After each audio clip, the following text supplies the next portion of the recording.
Assalamualaikum warahmatullahi wabarakatuh. Bismillah walhamdulillah wassalatu wassalamu ala rasulillah Sayyidina Muhammad ibn Abdillah wa ala alihi wa sahbihi wa mawala wa bani. Kita lanjutkan tafsir Al-Quran Maudhu'i bid-dirayah.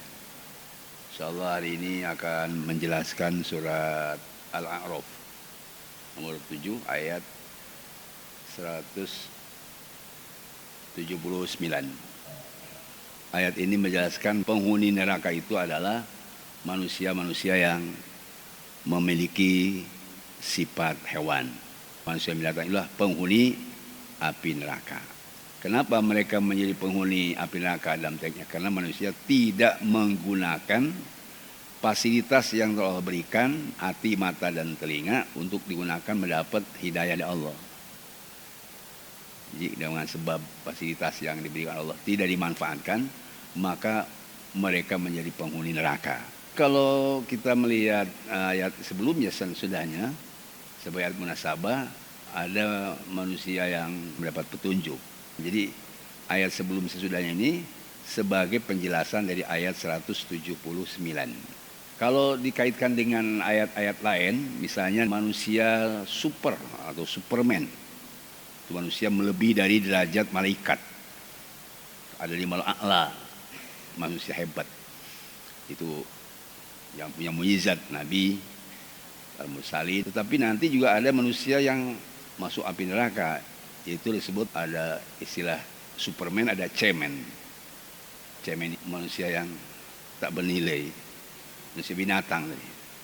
Nah ini kaitan dengan persoalan yang ada. Tetapi juga ada yang harus dari setengah. Kalau kita ingat dengar ada main show, artinya satu atraksi kegiatan di salah satu acara, dia sehingga mendapatkan prestasi. Nah di dalam bahasa Arab itu ada melakukan kegiatan, itu namanya ta'abud. Ta'abud itu beribadah kepada Allah, sebagai abid, sebagai hamba Allah, atau mempersembahkan diri kepada Allah. Ada tawajuh. Tawajuh itu menghadapkan mukanya, menyerahkan badannya, yang muka yang hebat kepada Allah. Sebut bahasanya muwajahah. Itu dalam sholat. Ada juga yang disebut taqarrub. Taqarrub ini orang yang mendekatkan diri kepada Allah. Ini disebut muraqabah. Ketiga kalimat ini disebut ibadur rahman, hamba Allah. Quran dalam surat Furqan, ya, ayat 71 sampai 79. Itu kaitan tadi dengan teks, dengan konteks. Kenapa kita harus membahas Superman? Sebab ada cemen, ada orang yang seperti binatang itu. Ya melihat genosida Yahudi dan perang Iran Israel yang sekarang terjadi, itu kan suatu bagian yang perlu disikapi. Bagi orang yang ibadah kepada Allah, tentu dia akan membela yang benar. Semua muslim pasti membela yang benar. Kalau dia orang kafir atau munafik yang ngaku, pasti membela yang tidak benar. Jadi kita dihadapkan ini, ibadah kita kepada Allah untuk menyikapi kejadian ini seperti apa. Jangan sampai tidak bisa memanfaatkan fasilitas yang ada. Tidak bisa melihat dengan mata, tidak mendengar informasi digital, IT dan sebagainya. Dan juga tidak punya hati. Kalau orang yang punya hati dan membela kebenaran, pasti dia akan membela kepada yang benar, tidak membela kepada yang salah. Sebab kita sudah tahu di dalam hadis bahwa kemenangan umat Islam manakala kita sudah bisa menguasai Baitul Maqdis. Jadi kalau kita menjujur tentang kajian ini, menyikapi akal kita, hati kita, pendengaran kita, mata kita, bagaimana umat Islam itu menang dengan menangnya Baitul Maqdis. Saya ini konteksnya begitu. Jangan kita tidak menggunakan hati, tidak menggunakan akal, tidak menggunakan telinga dan mata. Sebab kalau tidak digunakan, menurut kasih layan tafina bisyai'in minal jawarih alladhi yadulih liada. Dia tidak menggunakan, tidak memanfaatkan fasilitas anggota badannya, padahal dengan anggota badannya itu kalau digunakan dia mendapat petunjuk yang lurus, itu ke surga. Surat Al-A'raf ayat 179. Mereka punya hati tapi tidak digunakan hatinya untuk kebenaran. Ayunul la yubsiruna biha, punya mata tadi tapi tidak melihat realitas yang ada. Kemudian walau adzanu la yusmi'una biha, la yasma'una biha, dia punya telinga mendengar tetapi tidak digunakan telinga. Ini disebut kal an'am. Orang itu seperti binatang. Seperti binatang itu kan tagnya. Kalau dikontekkan adalah manusia binatang lah. Kalau sekarang tidak peka, kita meskipun Muslim tapi dia sebenarnya ya Yahudi gitu. Yahudi. Sebab yang melakukan genosis dia Yahudi atau Israel, Zionis. Meskipun dia tinggal di BCP, kalau tidak pro kepada umat Islam, ya dia Zionis juga ideologinya. Saya tadi layak pun Nabi, hatinya tidak digunakan untuk mengetahui tentang kebenaran dengan informasi dan pendengaran itu dia. Ya, maka di sini disebut balum adol, lebih sesat lagi disebut an'am, itu kan hewan ternak. Kambing, itik, ayam, artinya binatang. Tapi kalau balhum adol itu ada hewan yang lebih dari itu. Itu binatang ganas, itu adol. Dan juga tafsirnya kalau tadi kita melihat teksnya misalnya bahwa ini gambar orang yang an'am seperti kambing lah itu. Kambing itu punya mata, punya telinga. Kalau disuruh pergi dia. Kalau dipanggil dia pasti mendengar. Tapi karena tidak punya hati, itu hanya suara saja. Kalau dia disuruh lalu tidak setuju, bilangnya kalau kambing embe. Itu hanya sebatas bahasa dia. Kalau dia respect, ya juga sama. Baik yang respect positif negatif, tapi itu bahasa embe, karena dia memang embe. Tapi kalau manusia lebih jahat daripada embe, itu maksudnya apa? Tidak hanya sebatas tadi mengatakan yang mencemoohkan, menghina, mengejek kepada kebenaran. Itu kan lebih sesat. Lebih frontal daripada binatang. Makanya ada istilah kambing conge. Kambing conge itu sebetulnya kambing yang jelek. Bagi kambing yang tidak mendengar, ngebudeg kambingnya itu conge. Tetapi pengertian kambing conge kalau pada manusia bukan hanya sekarang tadi tidak budeg, tapi dia frontal. Bukan sebatas dia tidak mendengar, tapi dia berontak. Contoh begini, ada orang dinasihati oleh ustaz, sholat kamu. Kalau kamu tidak sholat, masuk neraka. Dia bukan hanya sebatas mengejek dan bahkan mungkin lebih frontal. Misalnya dijawab, kalau ustaz ngajak sholat kepada saya untuk masuk surga, ustaz juga belum tentu masuk surga. Kalau dia berpikir pakai otak, orang yang sholat saja belum tentu masuk surga. Menurut dia, kalau dia nggak sholat, kalau orang sudah tentu juga belum. Nah, kalau belum tentu itu bagi orang yang tadi ngajar, yang ibadah, belum tentu masuk surga. Baru orang yang tidak ibadah, surga tentu juga belum gitu. Itu lebih jahat daripada binatang. Karena itu Bapak semua, dalam hal ini kita harus menyikapinya tadi. Jangan sampai seperti hewan atau binatang. Kenapa di sini dijelaskan ulaika humul ghafilun? Kenapa manusia itu begitu? Ulaika humul ghafilun, mereka lengah, lalai, tidak sadar bahwa dirinya dia adalah manusia. Makanya judul yang pas hari ini dari ayat 179 adalah memanusiakan manusia. Apa itu memanusiakan manusia? Sebab banyak manusia yang jadi hewan, jadi binatang. Tidak sayang kepada bawahan dan tidak hormat kepada atasan. Hewan itu kalau anaknya disayang dan dia masih menghormat kepada tata cara di dalam kehewanan. Jadi ada, kalau kita di dalam Pancasila ada pri kemanusiaan, mereka itu punya pri kehewanan. Tapi orang yang biadab tidak pri kemanusiaan. Sebab tadi sudah melanggar aturan kemanusiaan, makanya kita harus memanusiakan manusia. Kenapa kita manusiakan manusia? Supaya punya derajat tinggi. Sebab nanti ada manusia tapi melebihi malaikat. Itu malu a'la. Dengan cara proses ta'abud, ibadah kepada Allah. Dengan cara proses muajah, dengan cara proses berpikir dan melihat realitas, lalu dia respect, lalu dia menjawab, bahkan dia aktif untuk segera melawan. Berarti dia akan peka kepada kebaikan dan interaksi kepada sosial. Dia akan mendapatkan nilai dua. Satu, dia akan bisa menyelesaikan masalah sosial di dunia atau hubungan manusia di dunia, dan dia juga akan mendapat hablum minan nas yang kuat. Hubungan kepada yang sejati, yaitu Allah menyiapkan bagi orang yang berjuang sampai berperang surga.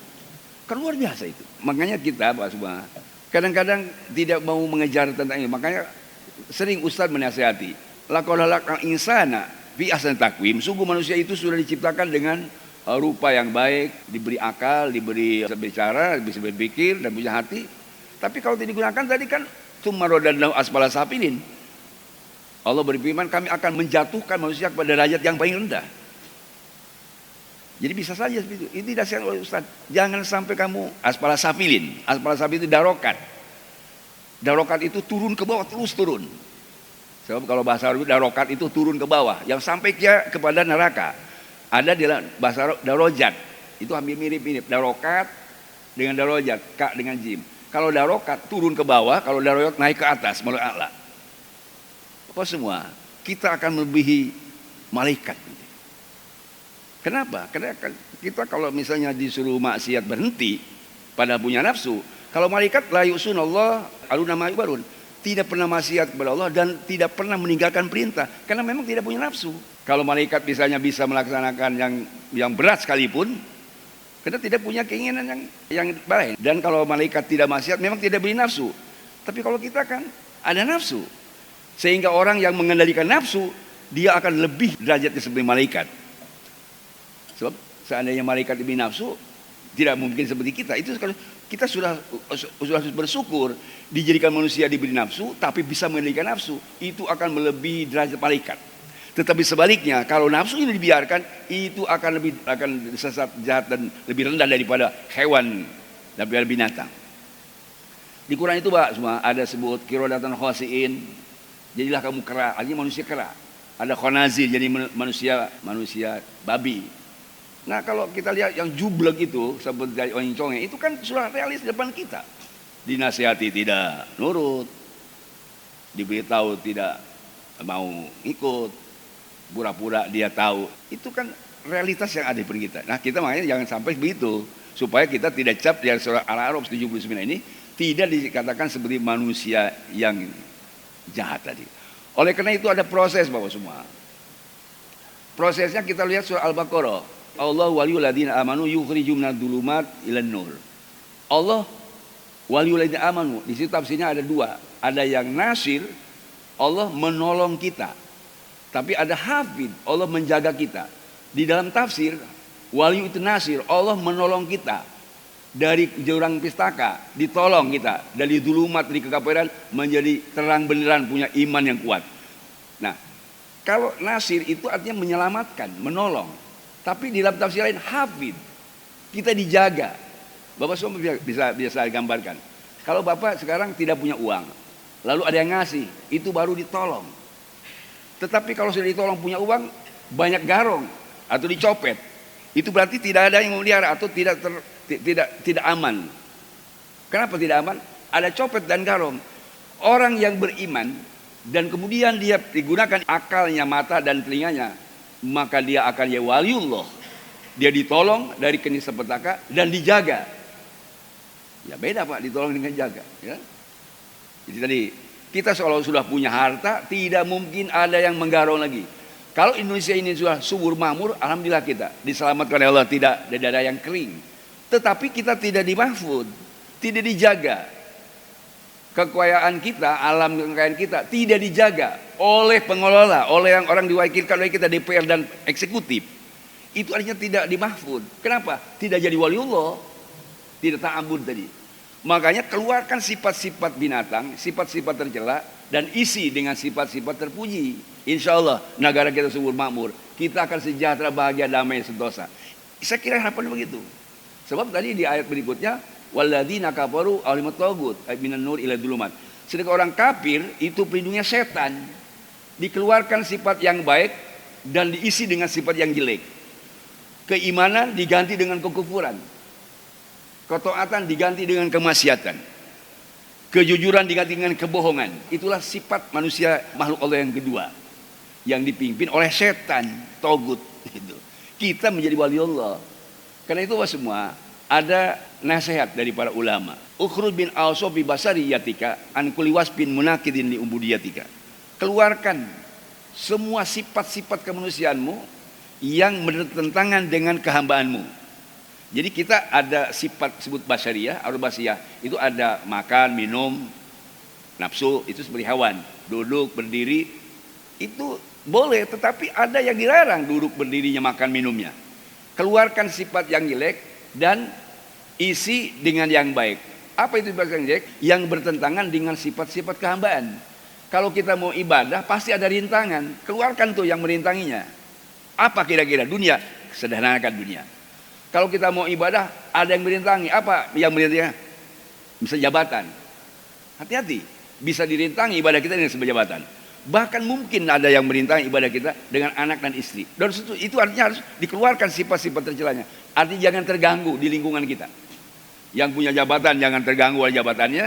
Yang punya anak istri jangan terganggu anak istrinya. Yang punya harta jangan terganggu oleh hartanya. Yang punya mobil jangan terganggu mobilnya. Yang punya motor butut jangan terganggu oleh motor bututnya. Ini anakul wasbinakin ini dibuat.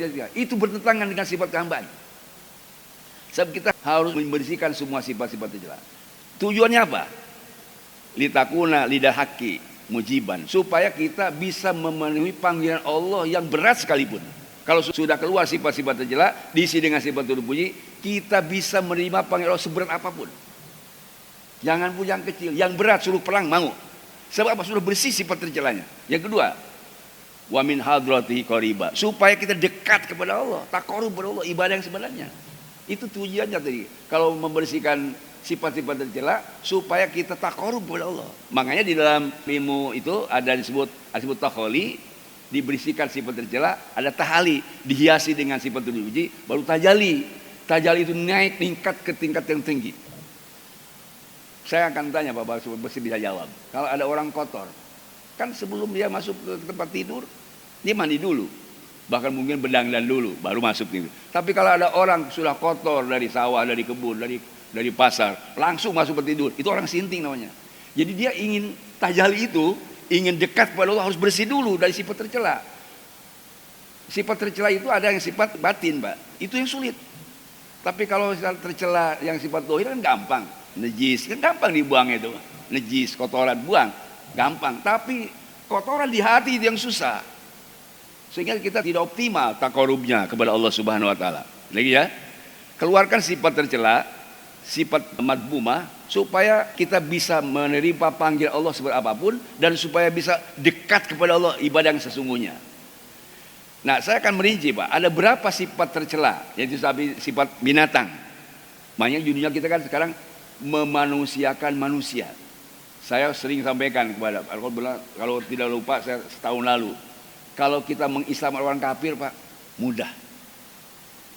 Mungkin bagi kafir yang tadi, apalagi bagi kafir yang memang dia sudah menjadi kebenaran. Tetapi yang paling sulit itu mengislamkan orang Islam. Karena ayatnya kan la ikraha fiddin. Kalau orang kafir itu kalau diajak tidak nurut, udah selesai, la ikraha fiddin. Tidak ada paksaan kamu mau Islam. Mau Islam silakan, mau tidak silakan. Sebagai muslim yang mengajak orang kafir. Tapi kalau mengajak muslim, kalau muslim itu harus dipaksa. Nah, itu pemaksaan bagaimana? Sampai Allah mengatakan di dalam Al-Qur'an tentang keluarga. Ya, wa'mur ahlaka bis-shalah wastabir 'alaiha. Perintah anak istrimu salat dan harus kuat sabar kamu menerima tantangan dari anak istri yang tidak mau salat. Wa'mur ahlaka bis-shalah, perintah itu jamaah Masjid Al-Hidayah supaya benar dan baik. Tapi kamu harus menerima tantangan dari orang yang menentang. Itu kan wastabir 'alaiha artinya sabar menerima tantangan. Dakwah juga begitu. Dakwah itu jamaah, dakwah itu masyarakat, dakwah itu penguasa, dakwah itu orang kaya. Tapi di dakwah bukan nurut malah. Menjarahkan bank dakwah itu kan berarti wastabir 'alaiha. Kita harus sabar menerima tantangan itu. Bayangkan apa? Seorang Gus Nur katanya, itu ketika ditangkap 10 hari tidak dikasih matahari dan ya luar biasa itu. Padahal dosanya apa gitu. Saya dengar aja itu. Disiksanya luar biasa. Sedangkan yang koruptor ucang-ucangan aja nonton televisi dia. Jadi ini yang harus dijauh oleh kita karena mereka punya sifat binatang. Biadab mereka itu kepada kebaikan, Pak. Ya kalau kita keras tegas kepada kejahatan ya harus begitu. Apalagi kekuburan. Ini keras tegas kepada orang baik. Itu kan bukan manusia, binatang sifat itu. Kita tambah sekarang. Begini Pak rumusnya dengan dia. Apa yang dibawa oleh kita? 1, kemunafikan. 2, kemaksiatan. 3, kebodohan. 4, kekafiran maksudnya. Sebegini Pak, kita sebagai manusia itu oleh Allah diberikan arwah basyariah, sifat kemanusiaan. Ada 2, zahiron, 1 yang dohir, yang nampak itu amal. Kedua batinan, batin yaitu akidah, ikatan di dalam hati. Yang zahir, yang amal itu kalau sesuai dengan perintah Allah dan Rasul itu namanya taat. Kalau amal kita tidak sesuai perintah Allah dan Rasul namanya maksiat. Itu kalau amal, Pak. Sekarang di dalam hati, di dalam batinan, kalau sesuai dengan kebenaran itu namanya ilmu dan iman. Kalau tidak sesuai dengan kebenaran hati kita itu kemunafikan dan kebodohan. Jadi dihilangkan kemunafikan, kebodohan, kemaksiatan dan kekafiran. Ini yang dihilangkan oleh kita. Supaya apa? Supaya kita bisa manusia yang manusiawi. Tidak rupanya manusia tetapi karakternya binatang. Mungkin Bapak tidak pernah lihat ada yang binatang manusia. Ada istilah binatang manusiawi? Nggak ada kan? Tapi kalau manusia yang hewani ada. Manusia hewani. Manusia tapi khusus binatang. Tapi kalau istilah tadi tidak pernah didengar ada binatang kayak manusia, iya. Tetapi realitasnya ada. Ada kok binatang seperti manusia. Jadi hari ini lebih hebat daripada binatang. Kalau dia seperti manusia, artinya karakternya seperti manusia. Penaat, nurut, ngebantu. Atau hebatannya kuda bisa mengangkut orang dari kampung ke pasar. Daripada manusia pejabat yang menghilangkan kekayaan, mengeruk kekayaan dari negerinya dibawa ke luar negeri. Itu kan berarti lebih baik kuda tuh. Dari tempat pasar bawa barang ke rumah, dari rumah bawa ke pasar. Bapak semua, ini tadi disebut manusia yang hewani. Sebab apa manusia yang hewani? Ada hewan seperti manusia. Makanya dia ini kalau an'am itu seperti hewan atau seperti hewan ternak. Ini ada sifat buruk yang harus dikeluarkan. Sebab ada manusia yang seperti hewan ternak, kambing congnya tadi. Tetapi kalau balu adol, ada yang lebih sesat. Yang lebih sesat ini maksudnya bukan hewan ternak, yaitu binatang yang berkuku ganas, binatang yang bertaring, dan binatang yang sabuknya, yang memangsa. Bukan hanya memangsa lawan jenis, ada binatang kanibal memangsa dirinya, memangsa binatang. Apa itu? Predator ya. Jadi dia lebih jahat daripada binatang lain. Bapak lihat, ayam tidak pernah makan ayam, tapi nanti ada hewan yang makan hewan. Inilah disebut manusia binatang. Dia bukan hanya sekadar makan kambing, manusia juga dimakan itu oleh manusia. Sering saya sampaikan, manusia itu lebih jahat dari kambing. Kalau kambing kan namanya kan rumput, tapi tidak pernah makan manusia. Tetapi manusia rumputnya dimakan, kulitnya dimakan.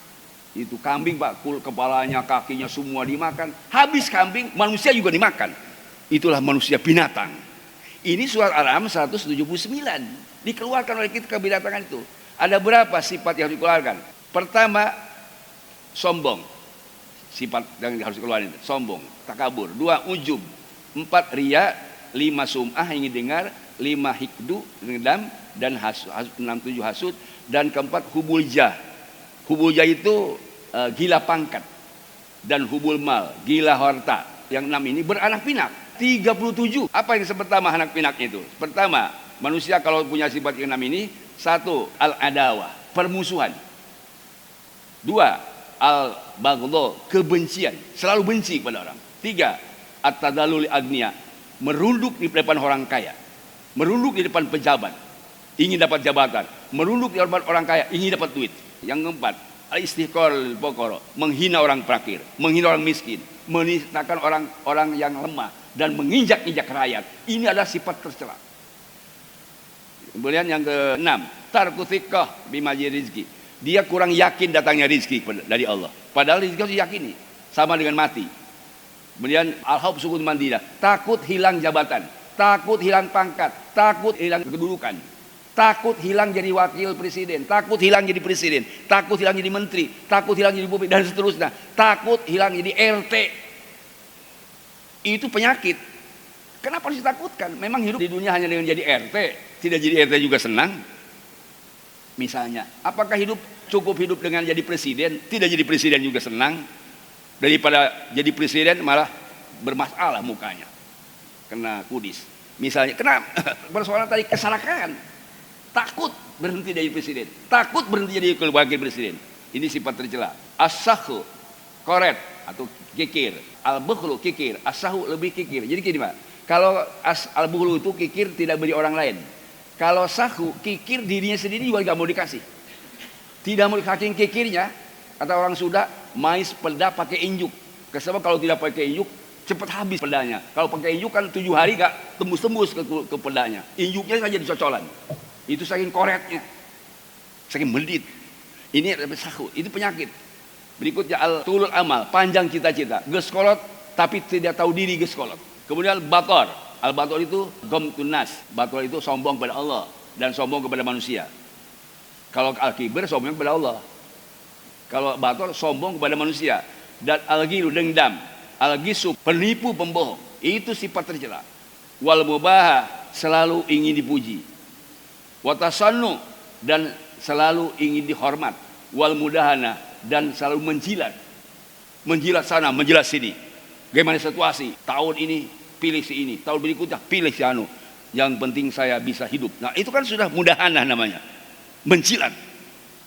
Wal ghaswa, keras kepala, keras hati. Wal gododo, keras kepala dan keras hati. Jadi ada keras kepala, ada keras hati.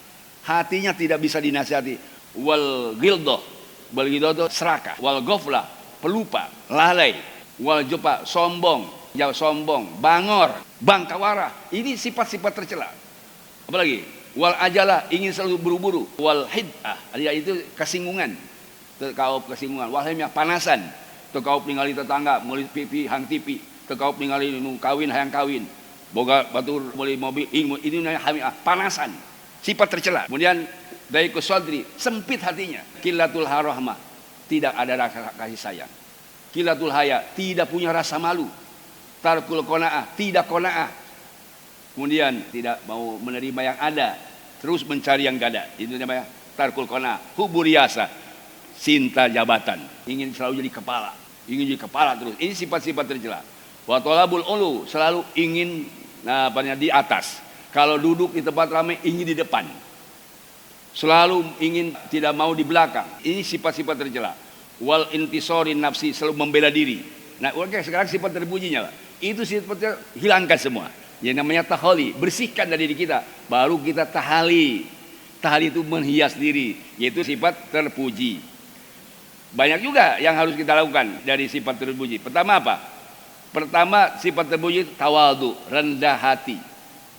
2, khusyuk. Ya, kenapa bagus kata khusyuk? Fokus di hadapan Allah. Wa ta'zim, mengagungkan kepada Allah. Wal haibah lahu, menganggap semua takdir dari Allah besar. Pemberian dari Allah besar. Tidak ada yang kecil. Meskipun kecil dianggap besar. Diberi ku Allah duitnya 1 juta, alhamdulillah. Diberi 1 miliar, alhamdulillah. Khauf, rasa takutnya mendalam. Wal talallur rububiyat, dan merendahkan diri di hadapan Allah. Ikhlas dalam ibadah, ridho kepada kata Allah. Kemudian ruyatul ma'alaih. Kemudian rokfah itu dede. Misalnya bapak ngasih, itu sayang. Tapi kadede itu lebih, Pak. Bapak harus punya rokfah, Pak. Tak dede. Kadede kepada orang. Harus dilakukan sifat-sifat puji. Bukan hanya sekadar memberi gaji, tapi ketika selesai ngerjakan orang dikasih rokfah. Kadede. Ya, bisa hadiah. Itu bagian sifat terpuji. Rahmah, layin, lemah lembut, rifqah, gitu ya. Kemudian satu sodri, luas hati, jembar hati. Hilim, sifat sangat sabar. Ikhtimalul adza, memikul derita dari pengkhianatan orang. Wal wasyana, dan menjaga diri. Wa ta'ani, dan selalu tidak tergesa-gesa. Sifat-sifat terpuji wikor. Wikor itu menghormat orang yang di atas. Kemudian ada menyayangi yang di bawah. Itu najud. Wal haya, rasa malu. Wal basasa, bermuka ceria. Wal nasihat, selalu menasihati orang. Ini semua adalah sifat-sifat yang harus dimiliki oleh kita. Hadirin rahimakumullah. Oleh karena itu, kalau kita sudah memiliki sifat ini, maka disebut ibadur rahman. Sekali lagi, judul hari ini adalah memanusiakan manusia. Karena sekarang banyak manusia tapi sudah tidak berperilaku manusia. Lebih baik sifat hewan yang berperilaku manusia daripada manusia tapi tidak berperilaku manusia. Karena itu kita manusiakan manusia yang manusia. Kita sebagai manusia punya adab basariah, sifat tercela yang buang dan dihiasi dengan sifat terpuji, isol tajali. Ingat, taholi tercelanya dibuang, kemudian tahali dihiasi dengan sifat terpuji, dan tajali kita berhadapan diri kita kepada Allah Subhanahu wa ta'ala. Insya Allah, meskipun kita sebagai manusia, tapi bakal lebih tinggi daripada derajat malaikat. Minimal kita, Pak, meskipun orang di dunia, tapi dipandang hebat oleh makhluk yang ada di langit. Sebab apa? Kita berbuat baik. Makhluk di langit bangga kepada kita. Kalau kita berbuat baik. Kalau kita berbuat tidak baik, itu yang marah sama kita bukan hanya manusia di dunia atau di bumi, makhluk di langit juga marah. Sebab apa? Allah perintahkan kepada orang yang berbuat salah, seluruh malaikat mengutuk kepada orang yang berbuat salah, mengutuk, melaknat. Allah melaknat, Rasul melaknat, bahkan al-la'inun, yang melaknat bukan hanya orang baik, orang yang tidak baik melaknat juga karena dia berbuat salah. Buktikan sekarang, orang yang berbuat salah apa sekarang? Tidak hanya orang-orang yang menyalahkan, temannya juga jadi musuh juga, menyalahkan juga. Akhirnya orang yang berbuat salah tidak punya teman di dunia dan di akhirat. Temannya adalah setan. Kalau kita sudah berbuat baik, kita akan ditolong oleh Allah melalui malaikat atau jin. Sedangkan kalau kita tidak berbuat baik, temannya setan atau kita disuruh terjerumus oleh setan. Baik setan yang ada di diri kita dan mungkin setan-setan yang ada di sekitar kita, itu akan menjerumuskan kita, termasuk anak istri kita, mobil kita, motor kita, rumah kita, bisa menjerumuskan kepada jalan api neraka. Tetapi sebaliknya, kalau kita sudah menjadi manusia yang ibadah, dimahfud oleh Allah. Apa dimahfud? Dipelihara Allah. Kalau kita berbuat salah, tobat. Itu dimahfud. Sebab kita tidak dimaksum. Kalau Nabi dimaksum, tidak berbuat dosa Nabi sama sekali. Kalau kita mahfud, Pak, mahfud itu kalau berbuat dosa kita tobat, lalu kita tidak punya dosa. Mudah-mudahan kita dipelihara oleh Allah. Allah waliyul ladzina amanu an-nasir wal hafid. Kita ditolong dan dipelihara oleh Allah. Akibat positif dari kita sebab melaksanakan kebaikan. Surat Al-A'raf ayat 179, judul teksnya adalah manusia hewani. Tapi judul konteksnya adalah bagaimana kita memanusiakan manusia. Sebelum orang lain, kita dulu dengan cara bersihkan sifat-sifat tercela, isi dengan sifat terpuji, insya Allah naik ke derajat al-mala'ul a'la, derajat tertinggi, lebih tinggi daripada malaikat, insya Allah. Mudah-mudahan Allah memberikan kita kepada yang baik dan akhirnya kita wafat husnul khotimah, mendapat ridha Allah Subhanahu wa taala. Subhanakallahumma wa bihamdik, asyhadu an la ilaha illa anta, astaghfiruka wa atubu ilaik. Walhamdulillahirabbil alamin. Assalamualaikum warahmatullahi wabarakatuh.